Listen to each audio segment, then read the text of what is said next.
Looking at the diagram that's in front of you, okay? Looking at the diagram that's in front of you. Now let's try and interpret the drawing.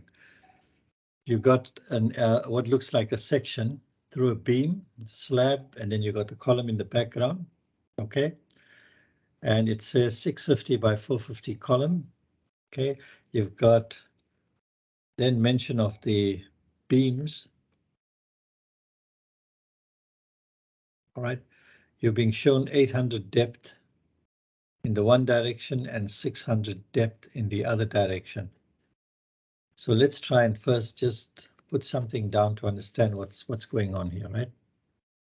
So we got a column. Sorry.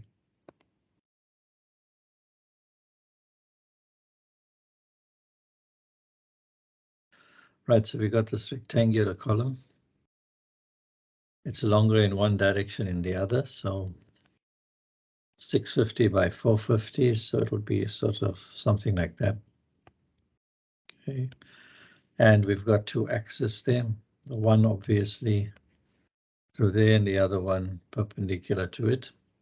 Let's say this dimension is 650, and let's make that the dimension that is 450, right? Now looking at the sketch, the 800 deep beam. So you can see the shaded beam here. Because I noticed that one thing is a problem for a lot of students is interpreting the drawing. Okay, so there's the beams, right?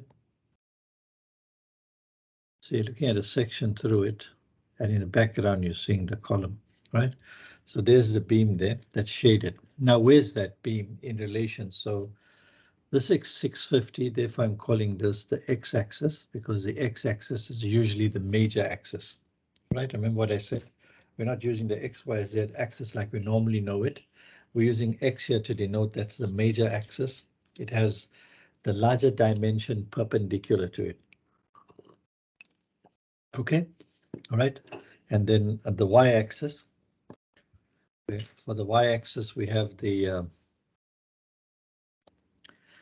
we call the minor axis, so x is the major axis. Okay, and y is the minor axis. All right. And when we look at the major and the minor axis, now I want you to tell me that that beam is in which direction? It's running along the y or it's running along the x? This one here that I've just labeled. Around the y. Is running along the y, correct? So it's running here. So it's there, right? Okay, that's where that beam is going, in that direction. So this beam is, let's just say 800 by 450. You agree? It's 450 wide. The section is showing us that it's 450 wide. In the other direction, we're not given the dimension of the beam in the perpendicular direction in terms of width, but we're given the depth. So let's assume that it's the same. So to denote it slightly with a different color, right? So we're saying this one here, this beam, okay, it's 600 by, let's say 450 as well. So it's somewhere here. Right, okay.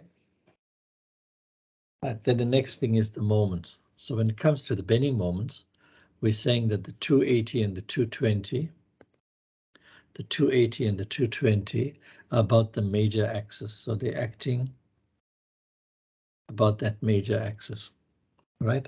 They're acting about the x axis. And the minor axis, so this is, let's say we're looking at the top, we'll say that's 280. We're looking at the top of this one, we will say it is 75. So this moment is 75, just to denote it in a different color. Right, so here's your 75.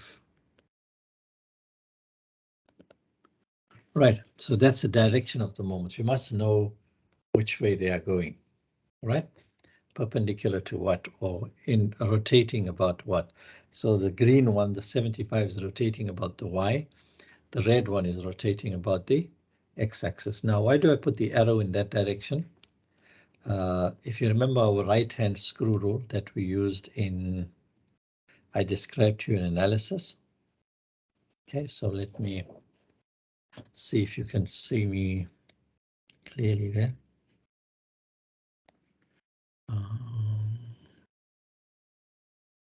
Okay, right. So I use my right hand. You look at the direction of my thumb. If the x-axis is the direction of my thumb, then the way my fingers are curling is the direction of the moment. You follow what I'm saying? So the thumb is the axis and it points to the direction of the axis. Okay, but the way the fingers are curling about it is the direction of the bending moment. All right. Okay, so just repeat that. Okay. The thumb is the direction, is the axis. And thumb is the axis. So if I call that the x-axis, the way you're seeing it in your picture, right? Then the way my fingers are going around it is the direction of the moment. We did that in analysis, right? So if I'm showing the x-axis like that, then that's the direction. It's not significant here, so serious, but we need to keep this in mind when we're defining directions of moments, all right? Okay, so it's about the axis, going around the axis. That's what you're saying. That's the important thing. Right. The reason why I mentioned all of this is so when we get to the discussion of the effective lengths, it then starts to make sense to us why we're using. So about the x-axis. When we say about the x-axis, we're talking about the column sort of.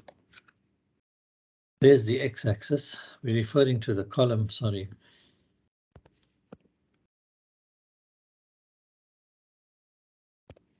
So there's my x-axis. Now I'm referring to movement about that direction. So you follow what I'm saying? It's that column moving about that axis. Do you understand? In either top or bottom, the way you're seeing it in your picture, but it means horizontally towards the top or towards the bottom, okay, of this page. All right, so when you look at LO for X, you look at LO for the X direction. So there's your XX axis, and we agreed that the 800D beam is perpendicular to that X axis, which means that this is now LOX. Is that clear? Please stop me if you don't understand, because you'll notice that the core thing here is to first figure out which is the axis and what is the length relative to the axis. Does everybody understand that LOX? Okay. Sir. Yeah. Isn't that beam supposed to be to stop on the soffit of the slab? What, the beam? Yes. No, you see, when you're casting it monolithically, in other words, when they're pouring the concrete, they don't stop the concrete here. Do you follow what I'm saying? They pour all the concrete together. So when we talk about the beam, really, in that part. Oh, okay. Okay. All right. Yeah. It's cast together. It's not like we're stopping it here and then we're creating a joint and then we're putting another pour. Do you follow? Okay, Yes, that doesn't happen. Right. Okay. That's what we mean when we say cast monolithically. Okay. What we do with the column, yes, the column will stop under the beam. So the column will come up. We'll do a pour of the column, right? Say from the floor below. So we'll pour the column and then we stop here at the beam. We have the shutter for the beam. Okay. And then that part gets poured next. So this is first. Are you with me? And then this one is second. So yes, there will be a stop in the column. Is that clear? All right. Do you understand the sequence? Yes, sir. Okay. All right. So that's why we're saying this is LOX and 6350 will be LOY. So this now will be our LO. The reason why I'm saying LOY, it's a clear distance between the support top and bottom. So it's LO. Okay. All right. So 6150 about the X and 6350 about the Y. As soon as when you understood the drawing, then it all starts to make sense. Okay, let's go to the solution then. So unbraced, x-axis 6150, as we said. So that was 7, just to put it back, sorry. So it was 6950, because you can see 43,200 minus 36,250. Those are the levels, right? Okay, so it was 6950 minus that 800. Got it? And the other one was 6950 minus 600. That's how we got that 6150 and 6350. What about the end condition? Remember, about the x-axis, you got a 800. Right, about the x-axis, you got 800 beam, and your column perpendicular to that is 650. Okay, for your column. Therefore, the beam is larger than the column. Since the beam is larger than the column at the top and at the bottom, it's both 1. Okay. When I go to the y-y axis, so now I'm talking about the same column, but now I'm referring to that axis. This time we're talking about the 450. And we were talking about the beam in that direction. And the beam in that direction was 600 deep, right? So still 600 is greater than 450. Therefore, it is still 1. So top condition 1, bottom condition 1. It's got the same beams, top and bottom. So this is like a typical internal floor of that multi-story structure. Okay, the top is given as 280 negative. Why? I want you to go to your, sorry, just go to your book. So keep your book open so you've got the references. Right.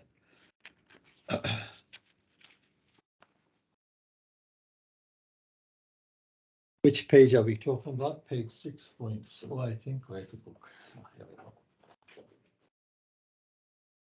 Let's go to chapter 6.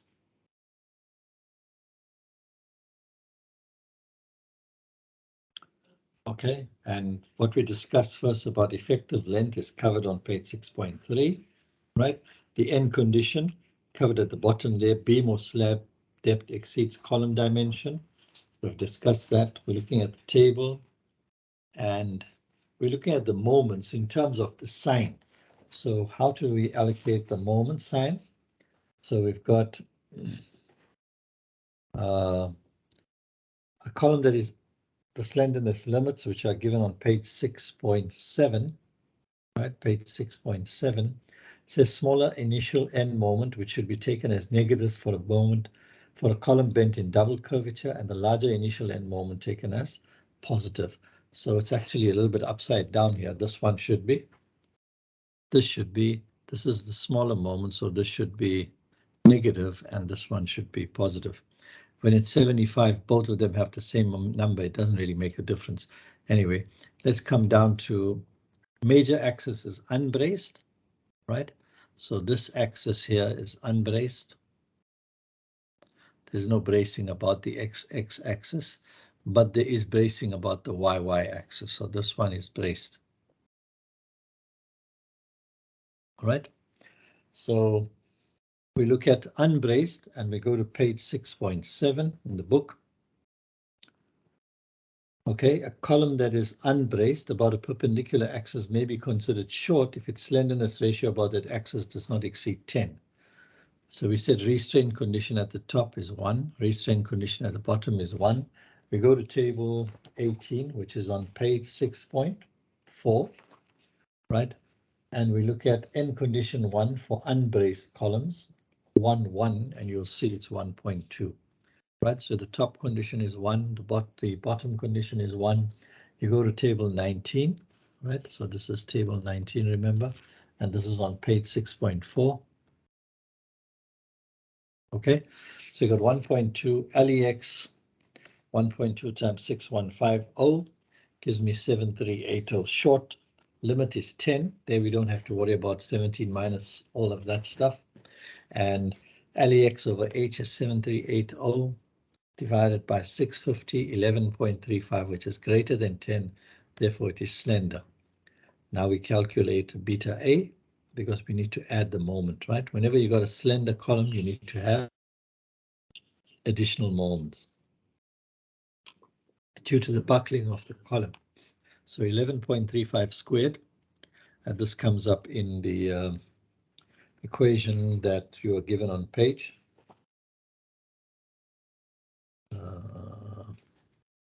611. Just be careful, there's a beta A and a beta B, right? Just remember there's a beta A and there's a beta B. Here we're talking about beta A. So beta A is slenderness ratio on the top of page 611. It says table 20, but you don't have table 20 in the book, right? You've got the formula. So slenderness ratio squared divided by 2000. Okay, that's where it comes from. So you take your 11.5 squared divided by 2000 is 0.0645. K, because we don't know the steel, that's inside the concrete, we assume it to be 1. So this is our starting point. Okay, because we don't know, steel unknown.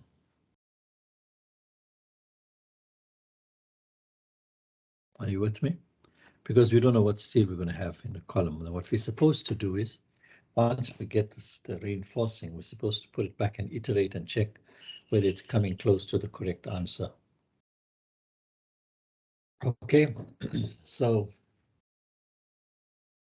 AU then is going to be 0.0645 times 1 times 650. Okay, and that gives me 41.9. Just don't forget, K has a value. It's a formula given on page 611, right? So K would have been NUZ. K is actually equal to NUZ minus N divided by NUZ minus N balance. Okay, and you're given the formulas for NUZ and N balance. Both of them, all of these formulas need the area of steel in the concrete, so they require ASC. Now we don't have ASC, that's why we guess it to be 1. Does that make sense to you? And then we're supposed to come back and iterate. Anyway, AU then is 41.9. M additional is 3,500 times 0.00419, 146.63 kilonewton meters. Now we look at, we got the unbraced column. So what's the additional moment? We go back to page. Unbraced column, we go back to page 614. Please make a note. 614. All right, so this is on page 614. And at the bottom of page 614, it tells us that we have the greatest of M2 plus M add, and you can see the additional moment in the diagrams, and E minimum times N. So M2 plus M add, what is M add? We just sorted out. M add is 146.63, the additional moment due to the eccentricity, right? So M2 plus M add is going to be M2, the original moment was 280, plus this one is going to give me plus 146.63 is going to give me 426.63. Then we compare that with E minimum times N, and that is 0.02 times 3,500, which gives me 70. So obviously the moment that I've got of 426 is greater than that, so I'll use that one. Okay, so now I've got the moment about the x-axis. This is the final moment. Then we go to the y-axis. This one is braced. So for braced ones, first of all, top and bottom condition is 1. So now we are table 18, not table 19, and this is on page, as we said earlier, on page 6.4. So flipping back 6.4, right? We go back to 6.4. It's a table that's on the top. We got beta is equal to 0.75 from that table. 0.75 times 6350. Remember, it's got a different length. That's 4763. Okay, and the short limit is going to be 17 minus 7m1 over m2 divided as equal to, sorry, which then comes to 24. So about the braced axis, so what you're saying is 17 minus 7. Now m1 is, as we said earlier, m1 is the, where's that thing? 75. Yeah, but the sign, no, I just want to refer to the text again, where the definition is given of M1 and M2.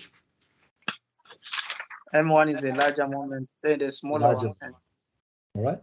So what I'm M1 saying, is small. yeah, but in this case, both are the same, right? So Yeah, because they are double curvature. no, not because they're double, because the moment at the top and the bottom is identical. Are you with me? And it's in double curvature, yes. Therefore that sign is negative. Can you understand? Yeah. Okay, so double curvature means what I told you yesterday, that I've got that situation, right? So it buckles like that. That's why you got double curvature. All right.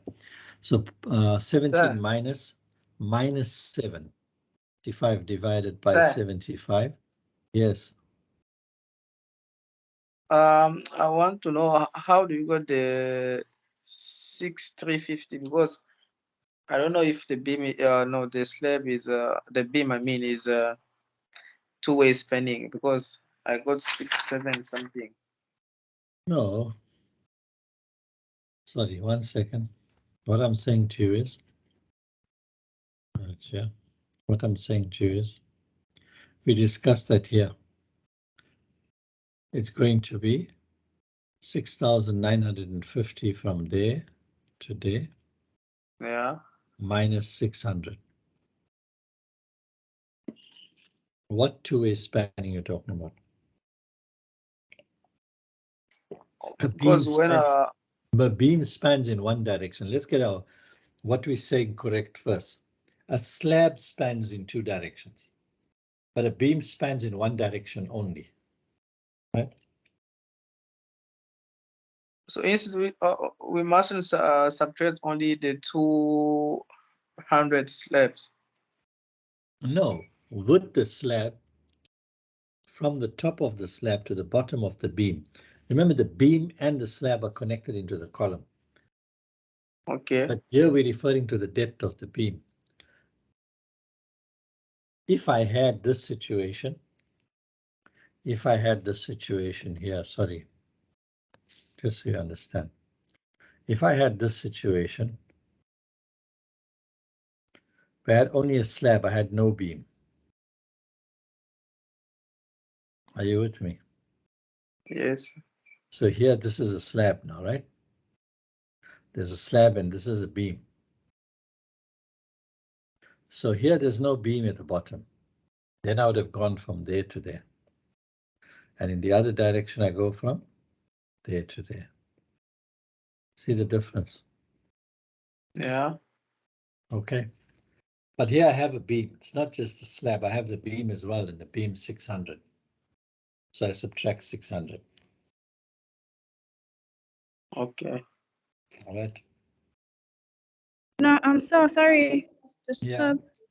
You're saying that you're gonna minus also 600 from the length, which is from our total length from the top. That's right.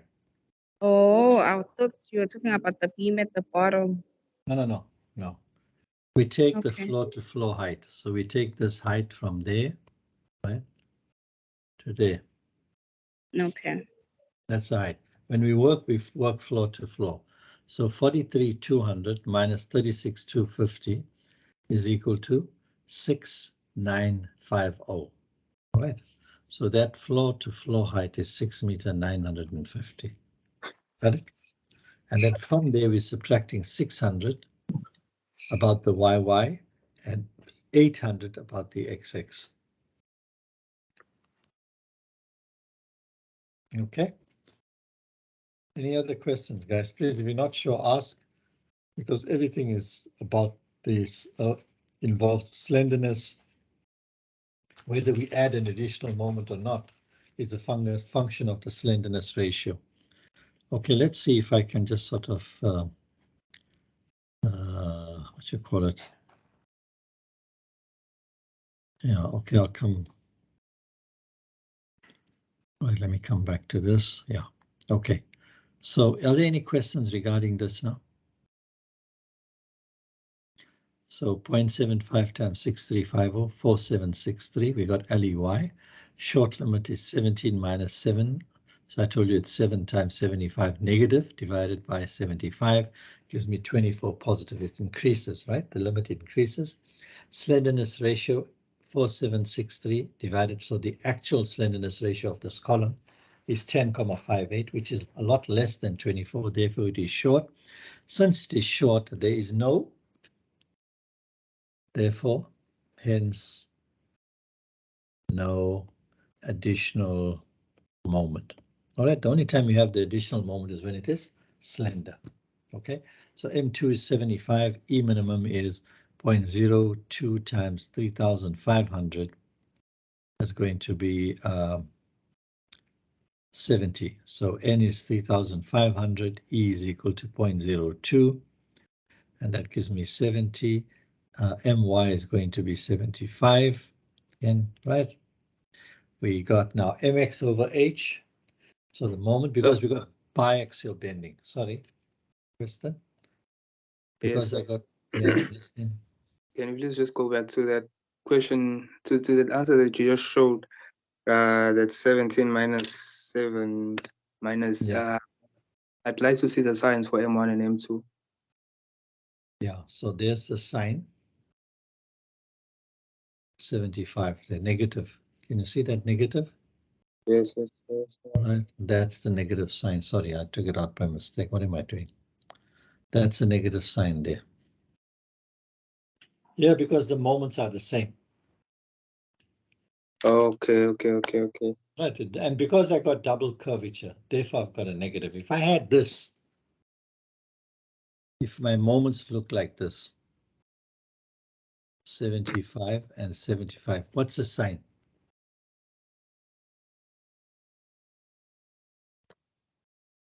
People. What's the sign? Will I have, so my bending moment diagram, this is the red thing that I've drawn here as my bending moment diagram, right? Will it have a negative sign?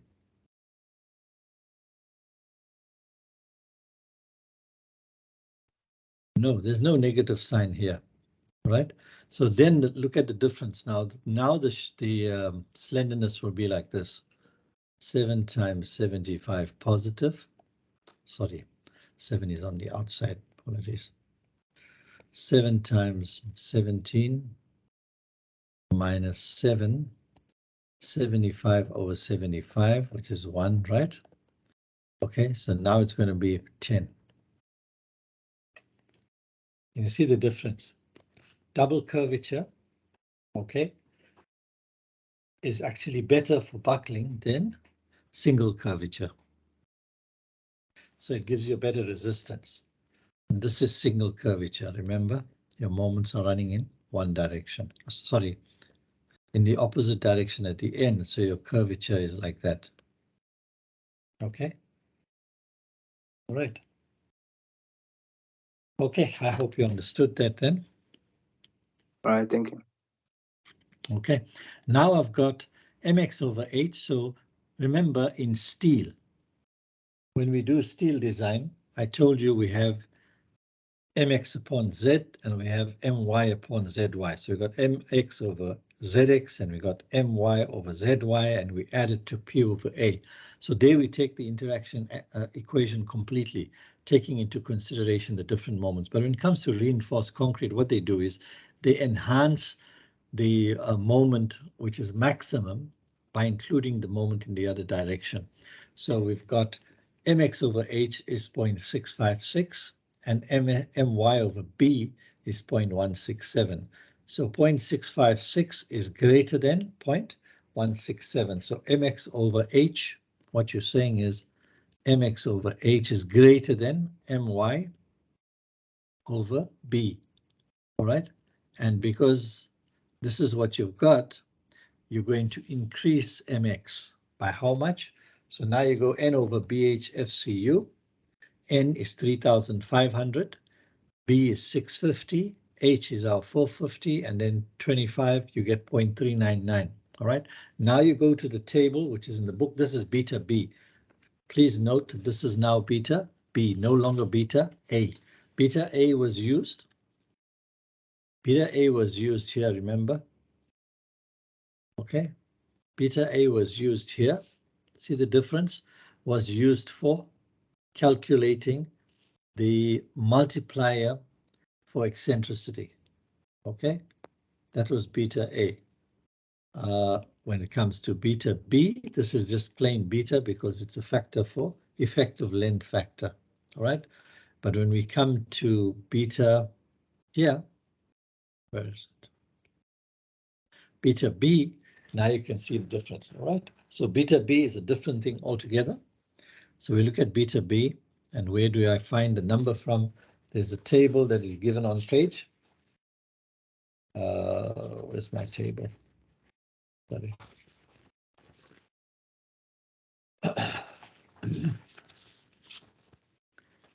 I think it's better to actually have a little flow chart, not flow chart, sorry, have a little handout with just the formula, so you don't have to keep flipping all over the place, right? So from the book, you can just extract the relevant equations or sketches that you need, right? So if I go to table 21, it is on page 615, page 615 in the book. And there you've got N over BH FCU, and you've got beta B, right? So you look at it, where are we? 0.399, which is almost 0.4, and therefore 0.53, okay? Right, so if you want to really interpret for 0.4 or 0.399, you'd be interpolating between 0.65 and 0.53, and so it's going to be 1 over 100, all right, times the difference there, which is 0.12, and then subtract it from 0.65, right, to get 0.531 accurately. As I said, it's close enough to 0.4. You should just take it when you're doing something by hand to be 0.53. Okay, N over BH is 11.97, M upon BH squared is 2.55, D prime divided by 6, sorry, D prime is equal to 60, and D prime over H is 0.092. All right, now we go to our graphs on page. On page, please turn to the graphs. Okay, go to the graph on page, first of all, 0.05 and 0.01. So we have to interpolate between those two graphs. So we're going to use the value for 0.05 and then the value for 0.01. Right. 0.01, what am I saying? 0.1. Okay, so that's where we're going. So let's go to 0.05. Take a ruler with you, please, and go to the graph there on page, first of all, on page 624, and look for 11.97. I suppose not too bad if you just make it 12. 11.97, and then you want to come up on the vertical axis with, sorry, on the vertical axis with 11.97, and on the horizontal axis you've got M upon BH squared, which is 2.55. So taking those two into account, where do you end up? 2.55. 2.55 is pretty close to 2.6, okay? So 2.4, 2.6, 2.55, maybe about 3/4 way there. So when I look at that, I'm falling in between 1 and 2. If I put a line through it, depends which way you put the line. If you put it perpendicular, I get something like 15 almost, depending on your scale. About 15 there, and this is about 9. So 9 over 15 is what I get approximately looking at the graph. Where's my calculator? 9 over 15. Sure. Yeah. 9 divided by 15. If I just put a horizontal line, right? 9 divided by 15 is 0.6. And so this number is going to be 1.6 according to this graph.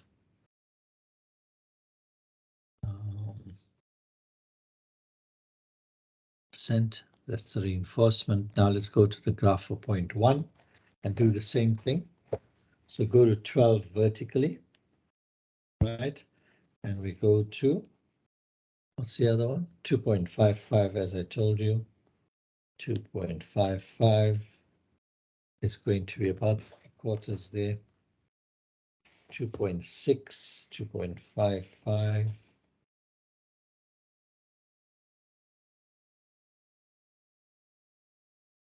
Approximately 2.55. So if I go horizontal on that one, what have I got?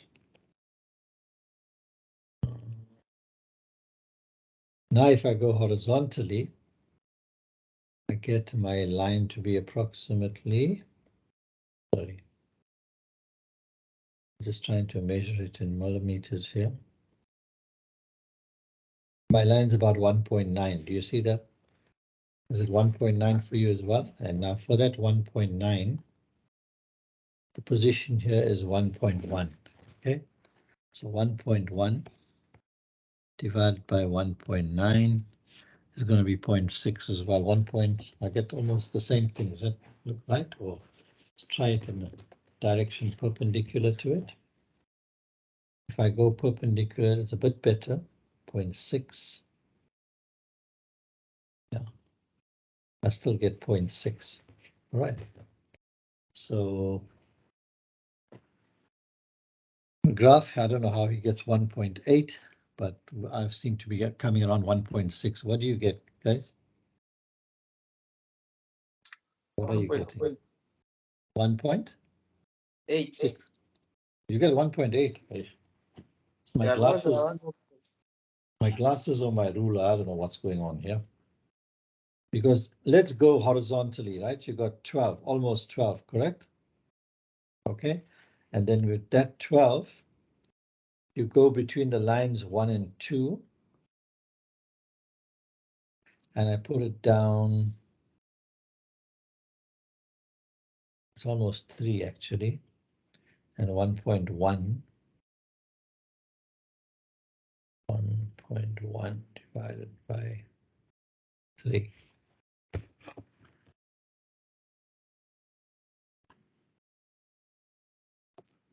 No, 3.6, I get 1.4 there. So I get approximately 1.6. I don't get 1.8. Do you agree?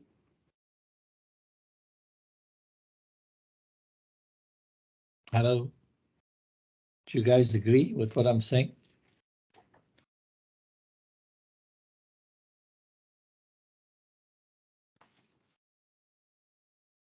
Mudley, what's your scale telling you?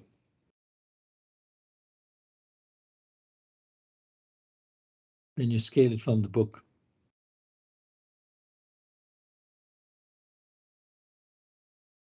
Come, guys.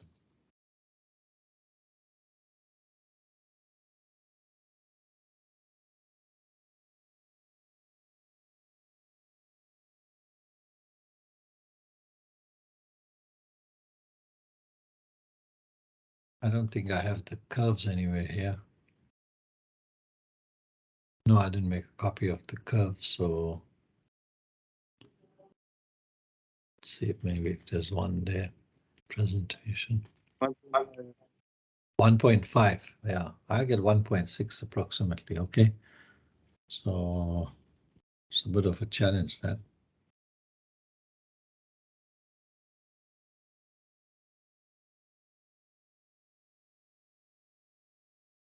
I'm just seeing if we have a graph, but it's difficult to do it on the screen even. Here, it's better to do it on a page. So obviously, there we go. See, but that one was 0.15. So using the same technique here, I get 1.6 approximately. Okay, right. So let's, anyway, just, I have a funny feeling that in the program he's used equations, right?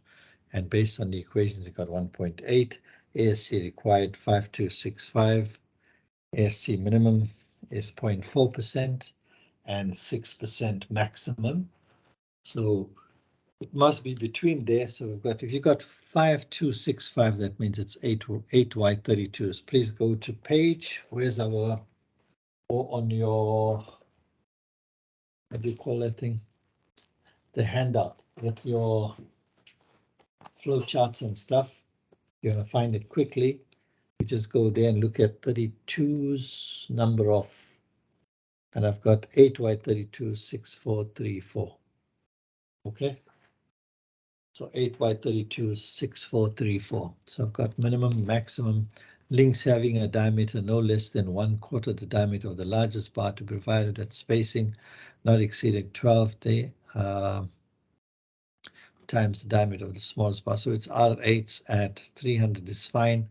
You can see that your neutral axis is here. Now you can ignore this.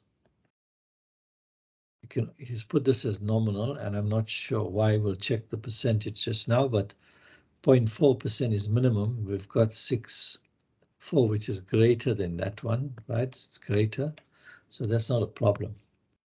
Okay, so being large, maybe for that reason they introduced these two bars, but that's a neutral axis. Remember your moment perpendicular to this axis, the major moment, right? In other words, taking both moments into effect, the moment about the X was much larger, and that's why you put your steel on the opposite faces to that axis. Okay. Right, so you got your 432s on each side, and I tried to look for this, but I can't find anything. When I see him, I'll ask him. I think I'm seeing him tomorrow. Yes. How did you get the A8Y32? Because in the book there's only 6Y32. No, on the page that I gave you, not the handout.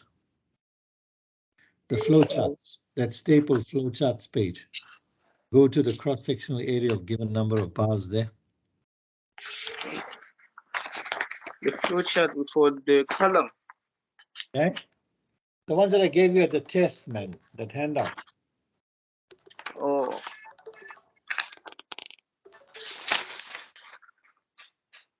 Oh yeah, I saw it. Found it. Yes. Okay, you can wash it, but I'll see you just now. I'm busy in a class. Yeah. Right, you got it. So even if he gave you only till 6, you got 4, right? So if the table in the book, is that what you're saying? The table in the book only goes up to 6. 6, yeah. yes. Yeah, so if it goes up to 6, then you look at 4. 432s are 3217, and you multiply it by 2. Yeah. Okay. But use the handout. The handouts, everything is there for you. Okay. Okay. Right. Okay. Just remind me to assist you with the CAD drawing, because I think I had a chat with Ms. Violet, and I think the last thing she's doing is a foundation and a column. So then we must talk about how you do the detailing of that there once we've done the foundation. Okay. All right, so we stop at that for the column. There was a second one which I gave you, correct? I gave you an exam question. Did you guys attempt that? I think I'm funny feeling that I gave it to you. Let's have a quick look.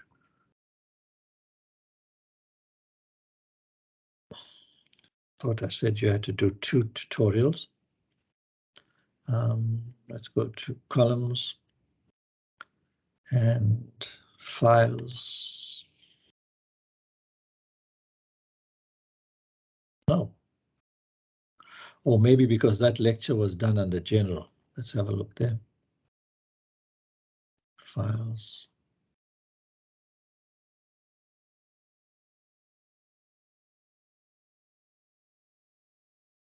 Oh, okay, so I will put up a question from 2019.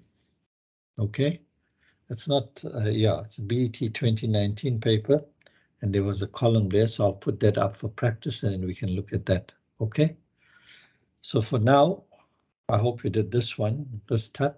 So we'll stop here with the column story and then we'll continue. So I'm going to stop this recording and then we're going to move over to foundations.